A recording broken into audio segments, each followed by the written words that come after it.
Isang maambon at madilim na gabi nung oras na iyon. Habang papauwi sa kanyang tinutuluyan si Angela. Galing sa kanyang trabaho. Dulot ng ulan, nagdesisyon siyang maghanap ng taxi para ihatid siya pauwi sa kanyang tinutuluyang dormitoryo.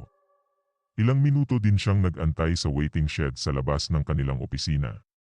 Nang kinalaunan ay naisip na lang niyang maglakad papunta sa kanto. Kung saan naroon ang mga jeep na bumibiyahe papunta sa kanyang tinutuluyan. Habang naglalakad ay bigla siyang nakaramdam ng kakaiba. Para bang may nakatingin at tila sumusunod sa kanya, kasabay nito ang paghampas ng malamig na hangin sa kanya.